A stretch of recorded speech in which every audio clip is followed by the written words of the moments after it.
भीड़ ने अपनी बात ना रखने पर या फिर अपने खिलाफ विचार रखने पर लोगों को निशाना बनाना शुरू किया। ये तमाम न्यूज़ चैनल्स जो थे, ये भले ही बांग्लादेशी थे, लेकिन इनके द्वारा बातें भारत के समर्थन में की जाती हैं, बस ये आरोप था। ऐसे में उनको और उनके चाहने वालों को टारगेट किया जाना शुरू हुआ।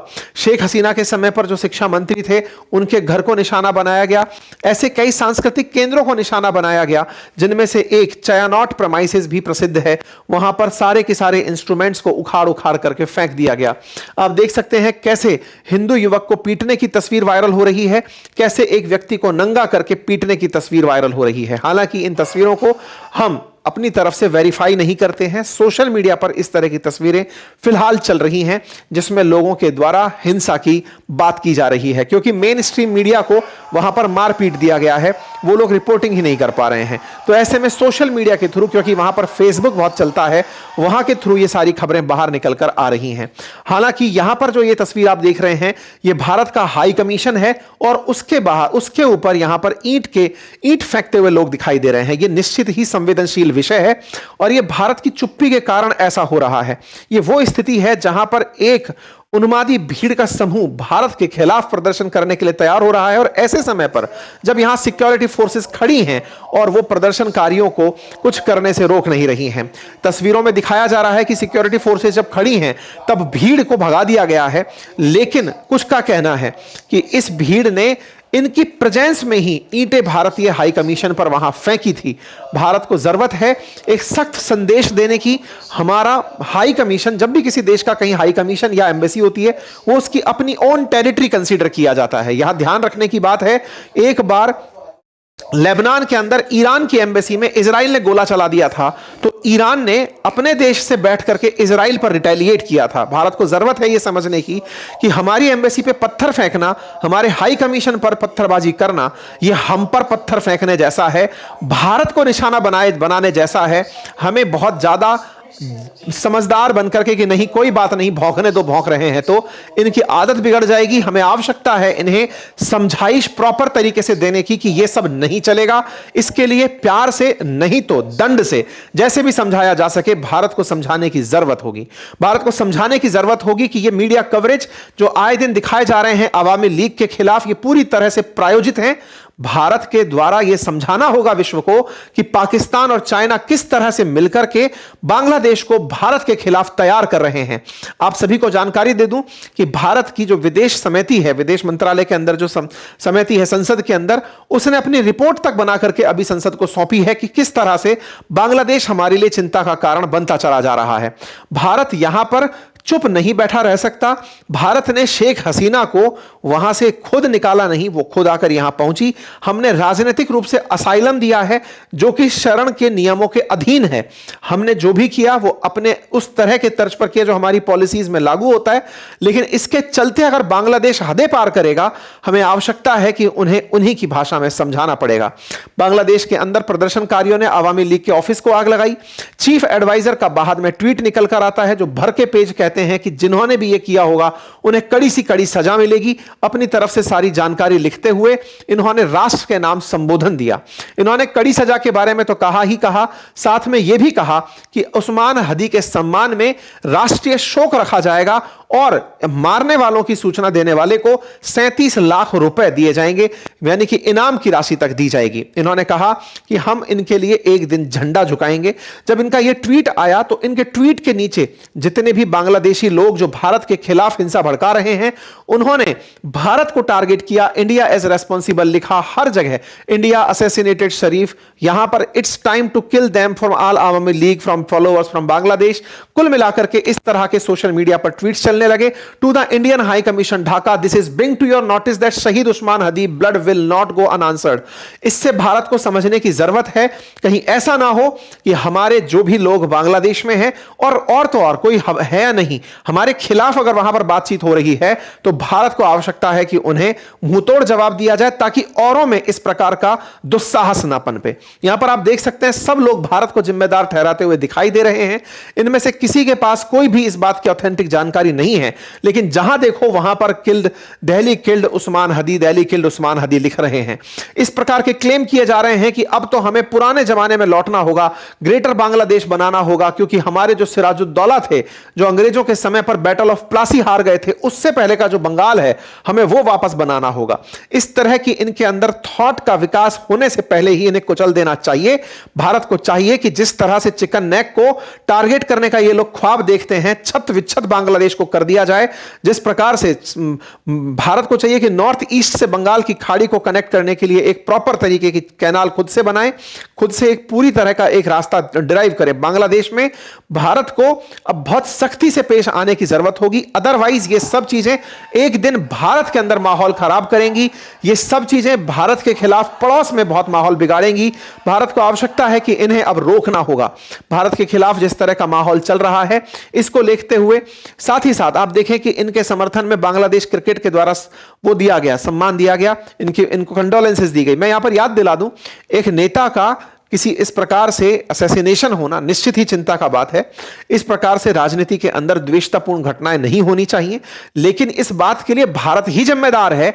यह क्लेम करने से पहले बांग्लादेशियों को बचना होगा। बांग्लादेश की सरकार को चाहिए कि वो इस तरह से अपनी भीड़ को हरकतें करने से रोके, खुद से स्पष्टीकरण दे, भारत दबाव बनाए बांग्लादेश पर। उसे आवश्यकता है कि उसे अपने तरीके से यह स्पष्ट करना होगा कि यह अब और नहीं चलेगा। आप देखें, हमारे ऊपर बयान देने के चलते इनके यहां पर कई सारी मिनिस्ट्रीज एक्टिवेट हो गई हैं, और तो और यूएस एम्बेसी ढाका ने बकायदा इन्हें अपनी तरफ से कंडोलेंसेस दे दिए हैं। कहा है कि यूथ लीडर शरीफ उस्मान हदी उनके लिए मतलब उसको बड़ा लॉस मानते हैं। ये कुल मिलाकर के अमेरिका के द्वारा प्रायोजित मोहम्मद यूनुस अब भारत के खिलाफ बांग्लादेश को पूरी तरह से प्रपंच में चाइना और पाकिस्तान के साथ मिलकर यूज कर रहे हैं।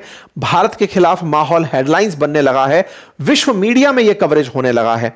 विश्व मीडिया के अंदर आप उठा करके अगर देखें तो यहां पर भारत ने तो अपनी तरफ से एडवाइजरी जारी की है कि जो भी भारतीय वहां पर हैं वो सुरक्षित रहें, लेकिन विश्व मीडिया के द्वारा इसे कवर किया जा रहा है कि साहब बांग्लादेश के अंदर कुछ इस तरह की घटना घट गई है जो कि एक यूथ लीडर की मौत से जुड़ी है। इंटरेस्टिंग पार्ट है कि भारत के खिलाफ इन तमाम चीजों के बीच में, विरोध के बीच में, पार्लियामेंट्री हाउस के अंदर, लोकसभा सेक्रेटरीट के अंदर एक रिपोर्ट आती है, जिस रिपोर्ट के अंदर इंडिया बांग्लादेश के रिलेशनशिप के ऊपर लोकसभा के सेक्रेटरीट के अंदर यह रिपोर्ट प्रकाशित होती है। में जो कमेटी बनाई गई थी एक्सटर्नल अफेयर्स के द्वारा, उस कमेटी के द्वारा इस रिपोर्ट को दिया गया, जिसमें strengthening bilateral engagement with Bangladesh को एम्फसाइज किया गया, जिसमें maintaining vigilance on foreign activities in Bangladesh के ऊपर बात की गई। यहां पर ध्यान देने वाली बात है कि बांग्लादेश में जो वायुसेना का लाल मोनिर हाट एयरबोस बन रहा है, एयरपोर्ट बेस बन रहा है, जिसको लेकर पहले भी हमने जिक्र किया था। यह लाल मोनिर हाट करके जो बेस है वो था जिसको पहले कभी यूज नहीं किया गया, लेकिन अब चाइना के सपोर्ट में उसे यूज किया जा रहा है क्योंकि वो चिकन नेक के बिल्कुल नजदीक है।